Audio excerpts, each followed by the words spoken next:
Kukatpally housing బోర్డులోని Nexus mall పక్కన Malaysian township ఎదురుగా నూతనంగా ఏర్పాటు చేసిన wow Taj Mahal handloom hand craft fun fair ఎగ్జిబిషన్ను ఈరోజు ప్రారంభించారు. ఈ సందర్భంగా ఎగ్జిబిషన్ నిర్వాహకులు రాజారెడ్డి వెంకటరెడ్డిలు మాట్లాడుతూ హైదరాబాద్ మహానగరంలోని మొట్టమొదటిసారిగా ఆగ్రా నమూనాలో తాజ్ మహల్ ఏర్పాటు చేశామని, అలాగే ఎర్రకోట ముఖద్వారాన్ని కూడా ఏర్పాటు చేయడం జరిగిందన్నారు.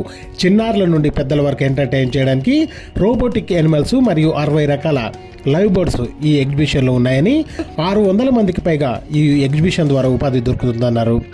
అనేక రకాల స్టాల్స్, తినుబండారాలు కూడా ఉంటాయని, ఈ ఎగ్జిబిషన్ ఈ నెల 29 నుండి 70 రోజులు ఉంటుందని, ఉదయం 11 గంటల నుండి రాత్రి 10 గంటల వరకు కొనసాగుతుందని నిర్వాహకులు రాజారెడ్డి వెంకటరెడ్డిలు తెలియజేశారు.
తాజ్మహల్ నమూనాను ఏర్పాటు చేయడం జరిగింది.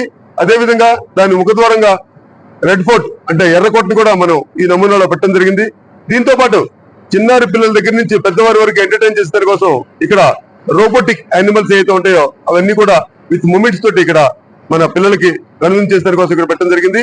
దీంతో పాటు లైవ్ బర్డ్స్ ఏవైతే ఉన్నాయో లైవ్ బర్డ్స్ కూడా ఈ ప్రదర్శనలో మన దగ్గర 60 రకాల లైవ్ బర్డ్స్ కూడా ఇక్కడ ఈ ప్రదర్శనలో పెట్టడం జరిగింది. ఏదైతే పర్మిట్ సర్టిఫికేట్ తీసుకున్నటువంటి లైవ్ బర్డ్స్ మాత్రమే దీంట్లో మనం పెట్టడం జరిగింది.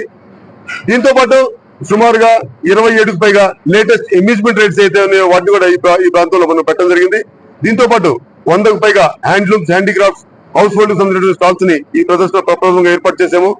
దీంట్లో సుమారుగా ఈ ఎగ్జిబిషన్ ద్వారా 600 మంది కోసం ఉపాధి దొరుకుతా ఉంది. ఈ ఉపాధిని దృష్టిలో పెట్టుకుని దేశ నలుమూల నుంచి ఇచ్చేసినటువంటి హ్యాండ్లూమ్స్ హ్యాండీక్రాఫ్ట్స్ హౌస్ హోల్డ్ సంబంధించిన స్టాల్స్ హోల్డర్స్ కూడా ఇక్కడ చాలా మంది వచ్చారు.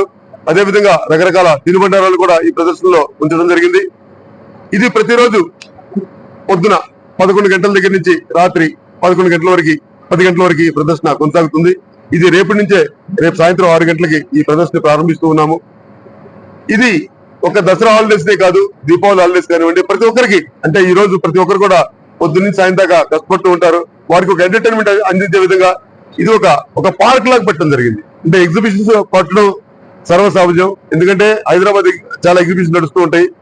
ఇది ఒక డిఫరెంట్ ఎగ్జిబిషన్. అంటే ఈ ఎగ్జిబిషన్ లోకి విచ్చేసినటువంటి సందర్శకులు ఎవరైతే ఉంటారో వారు మార్నింగ్ నుంచి ఈవినింగ్ దాకా కూడా వాళ్ళు ఎంటర్టైన్ చేసే కోసం మేము అన్ని కూడా ఇక్కడ ఏర్పాటు చేయడం జరిగింది. ఈ ప్రదర్శన సుమారుగా 70 రోజుల పాటు భాగ్యనగర్ ప్రజలను అలరించనుంది. ఇది మా మెయిన్ ఉద్దేశం ఏంటంటే ఈ ప్రదర్శన ద్వారా మా జీవనోపాధిని మేము పొందుతూ మాతో పాటు సుమారుగా ఒక 600 మందికి జీవనోపాధి కల్పించే విధంగా మేము ఇక్కడ చేస్తున్నాము. దీనికి మాకు రేవంత్ అన్న ప్రభుత్వం వారు మాకు మంచి సహకారం చేశారు. ఎందుకంటే మాకు ఈ గ్రౌండ్స్ ఇవ్వడం కానీ మాకు పర్మిషన్స్ కానీ అన్ని కూడా వీలైన సకాలంలో మాకు పర్మిషన్స్ ఇచ్చినటువంటి ఆఫీసర్స్ అందరూ కూడా మీ ద్వారా మేము ధన్యవాదాలు తెలుపుకుంటూ ఉన్నాము. అదేవిధంగా ముఖ్యంగా హౌసింగ్ బోర్డు వారి స్థలం ఇది. హౌసింగ్ బోర్డు వారికి కూడా మీ ద్వారా మేము వారికి కూడా ధన్యవాదాలు తెలుపుకుంటూ ఉన్నాము. ఎందుకంటే మాలాంటి ఎగ్జిబిషన్స్ లోనే మాకు ప్రోత్సాహం అనేది చాలా తక్కువ. ఎందుకంటే నగరంలో ఇంత పెద్ద గ్రౌండ్స్ ఎక్కడ లేవు. నుమాయిష్ ఉందంటే అది ఇయర్లీ వన్స్ గవర్నమెంట్ ఎగ్జిబిషన్ అక్కడ జరుగుతుంది కాబట్టి మాకు ప్రైవేట్ వాళ్ళకి గ్రౌండ్స్ ఎక్కడ లేవు కాబట్టి, ఎందుకంటే ఇది విలువైన ప్రాంతం, ఈ ప్రాంతంలో గ్రౌండ్స్ తిరగడం అనేది చాలా కష్టం. అదే విధంగా పార్కింగ్ సౌకర్యం అనేది మరీ ముఖ్యం. ఎందుకంటే ఈ రోజు సామాన్య మానవుడు కూడా ఎవరైతే ఉంటారో వారు ప్రతి ఒక్కరు కూడా ఒక కారు ద్వారానో లేదా ఒక 2 వీలర్ ద్వారానో వారి ప్రయాణాలు చేస్తూ ఉంటారు కాబట్టి వచ్చేటువంటి సందర్శకులకి ఎటువంటి ఇబ్బంది లేకుండా వారికి కావాల్సినటువంటి పార్కింగ్ సౌకర్యాన్ని కూడా ఇక్కడ మేము చాలా పెద్ద ప్లేస్ లో ఇక్కడ కల్పించడం జరిగింది. ప్రతి ఒక్కరు కూడా ఈ దసరా హాలిడేస్ ని కానివ్వండి, మిగతా హాలిడేస్ ని కానివ్వండి వచ్చి ఇక్కడ ఉన్నటువంటి వారందరినీ బిజినెస్ కి తోడ్పడతారని, అదేవిధంగా ఇంతమంది అంటే సుమారుగా 600 మంది జీవనోపాధి పొందుతారు కాబట్టి మీలాంటి వాళ్ళందరూ వచ్చి సందర్శిస్తేనే మా భక్తులని ముందుకు పోతాయి కాబట్టి ఈ దృష్టిలో పెట్టుకుని ప్రతి ఒక్కరు కూడా ఇచ్చేసి మీ ఆనందం పొందుతూ మాలాంటి వాళ్ళకి ప్రత్యేకంగా మరియు పరోక్షంగా ఉపాధి కల్పిస్తారని మీ ద్వారా మేము తెలియపరుచుకుంటున్నాము. Thank you. వెంకటరెడ్డి గారు మాట్లాడతారు. ఏదైతే మన ఆర్గనైజర్ ఇప్పటి వరకు మన రాజారెడ్డి గారు మాట్లాడినట్టుగా ఇంత పెద్ద ఆహ్లాదకరమైన ప్లేస్ ఏదైతే ఉందో ఈ సిటీలోనే 10 సిటీస్ లోనే ఎక్కడ దొరకదు. ఈ యొక్క హౌసింగ్ బోర్డు ప్లేస్ లో మన మలేషియన్ టౌన్షిప్ ఆపోజిట్ మరియు నెక్సెస్ ఫోరం వాళ్ళకి పక్కగానే ఏర్పాటు చేసిన ఈ యొక్క ఎగ్జిబిషన్ కి చేసిన మన పత్రికా మిత్రులకు మరియు సోషల్ మీడియాకు మా ఆర్గనైజర్స్ మా రాజారెడ్డి గారికి అందరికీ స్వాగతం చెప్తూ, ముందుగా మనం ఇప్పుడే వీక్షించాం తాజ్ మహల్ అనేది మనకు వింతల్లో 7వ వింత. ఇది ఇప్పుడు మనం జనరల్ గా మనం చిన్నప్పటి నుంచి చూసే ఉన్నాం. మన ఏజ్ గ్రూప్ వాళ్ళం తాజ్ మహల్ అంటే బొమ్మలు ఉన్నాయి ఎక్కడ చూసేవాళ్ళం, చిన్న చిన్న కట్అవుట్లు పెట్టేవాళ్ళం. మా ఆర్గనైజర్ గారు ఎక్కడ కాంప్రమైజ్ కాకుండా తాజ్ మహల్ అనేది ఒక ఫుల్ సైజ్ సెట్టింగ్, దాన్ని ఒక నెల పాటు కష్టపడి ఎంతో ఇదిగా తీర్చిదిద్దారు. దానికి వారే సాటి. ఇంతకుముందు మెట్రో కూడా చేశారు, అక్కడ కూడా మీరు లాస్ట్ టైం చూసే ఉంటారు. ఆయన ఏ ఒక్క చోట కూడా కాంప్రమైజ్ గారు. ఈవెన్ ఫ్లోర్ మనకు మ్యాట్ తో పోల్చుకున్నా కూడా ఆ తాజ్ మహల్ ఏదైతే ఉందో అక్కడ మీకు తెలిసిందే, అది షాజహాన్ ఏదైతే ముంతాజ్ కోసం కట్టించారు కాబట్టి పిల్లలకు పెద్దలకు ఎంతో ఆహ్లాదకరమైన వాతావరణంలో మనకు ఈ రోజే మీరు చూశారు, ఫోటోలు తీసుకున్నాం. తర్వాత తాజ్ మహల్ గేట్ నుండి ఎంట్రీ అయ్యి మీరు లోపలికి వస్తుంటే ఇక్కడ రోబోటిక్ ఎనిమల్స్ ఇది మన పక్కకే ఉన్నాయి. ఇవన్నీ ఈ రోబోటిక్ ఎనిమల్స్ ఏంటంటే మనం ఒక ఫారెస్ట్ లోకి వెళ్తే ఎట్లా ఉంటుందో అట్లా ఒక అడవి మనుషులు, గృహము, పక్షులు, క్రొకడైలు, ఇట్లా వింత అన్ని మనకు అన్ని రకాల ఈ లోపలికి సెట్ లో మనం సాయంత్రం కూడా చూస్తే లైటింగ్ లో పక్కా పిల్లలకు ఎంటర్టైన్మెంట్ ఆహ్లాదకరంగా ఉంటాయి.